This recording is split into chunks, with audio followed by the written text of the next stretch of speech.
Hello, thanks for joining me. Today we're going to tie a nymph. I'll tell you what type of hook. I got a Mustad C53S. This is in an 18. And this nymph is pretty small. I got some made at uni. What I've done is I took a very small tungsten bead. I've wrapped some small copper wire for a little more weight. They do not have lead wire this small, to the best of my knowledge, so I had to use copper. I looked for it at the fly shop and they didn't have it. Come back, you want to leave a fairly decent hook exposed so you can hook the fish. You can use duck or goose biots. Using goose, that's what I got.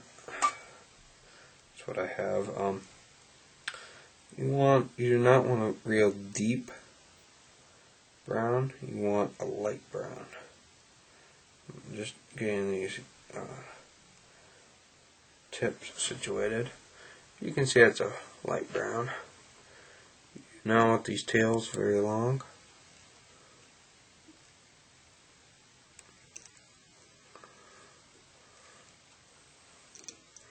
What you want to do is you want to keep these goose biots. When you're wrapping forward, you want them on either side. This provides a little side mass, and since this is not lead wire, you can't really flatten your flies.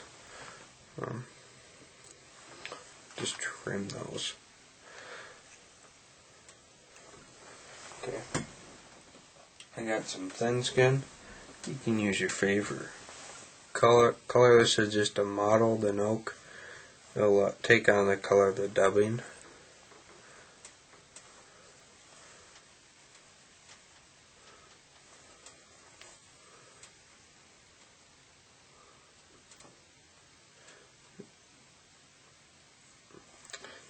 Okay, you're going to take some larger copper wire.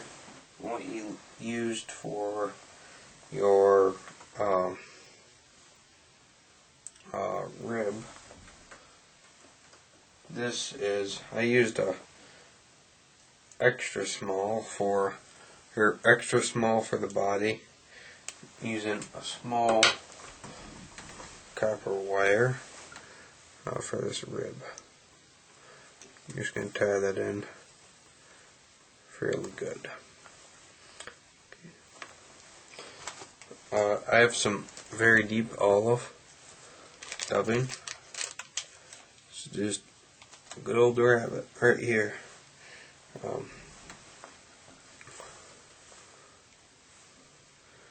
Very important with this dubbing, you only want to twist it in one direction. This is actually a fairly long rabbit. I'm surprised.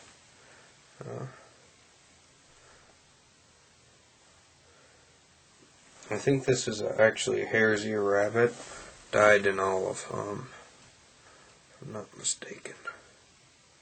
So it has those guard hairs. Nevertheless, you're going to want a good taper with this. This nymph is a fairly good mayfly imitation. Can also be a good stonefly imitation for the smaller stoneflies. After you dub up to about 2/3, you bring your thin skin.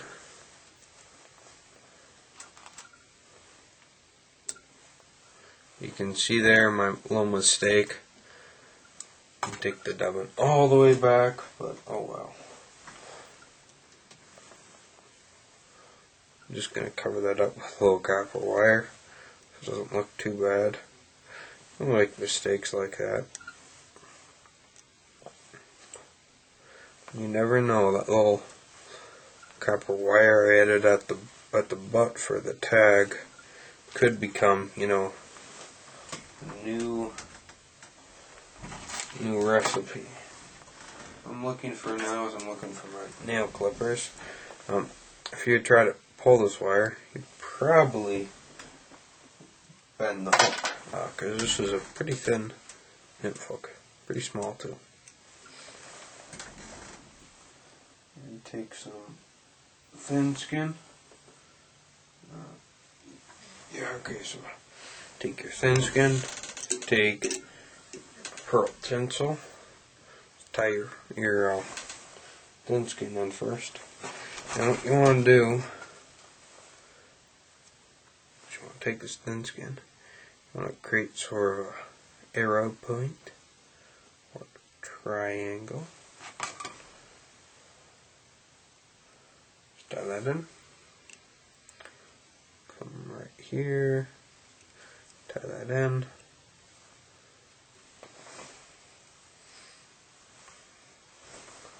I'm going to zoom in, I didn't realize I was so far out. Okay.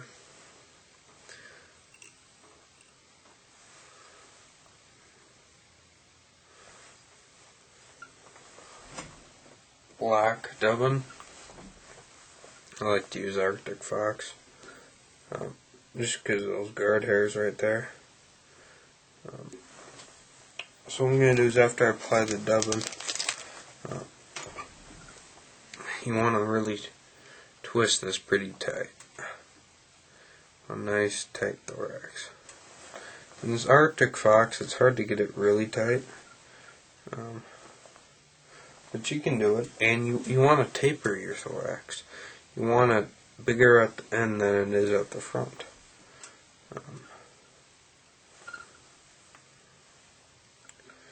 And that really small bead provides just enough weight to get it down in the feeding zone. You should probably be fishing this in, well, probably not too deep of water. Pull your pearl flashback over. Okay.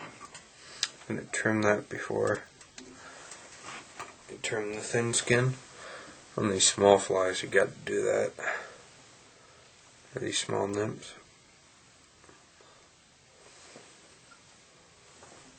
Pull your thin skin. You can see what it looks like. That's actually pretty good right there.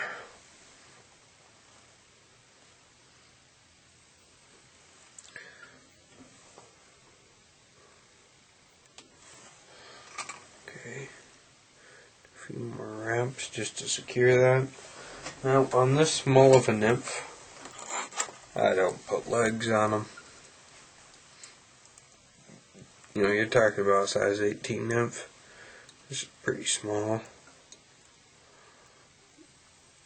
Some of you guys out there probably fish and tie smaller than this.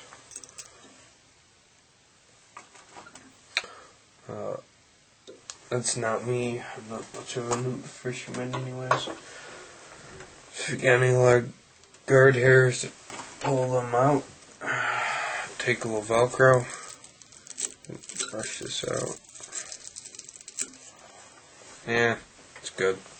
What you're going to want to do is you're going to take an epoxy. You're going to start here and you're going to go all the way down. All along that thin skin. There you go. Very good little nymph. Very small. You know, it's not much longer than my fingernail. Well, it's not too long. So, well, thanks for joining me. Please comment, and if you have any questions, just ask me those. I'll get back to you as soon as possible. Thanks for joining me.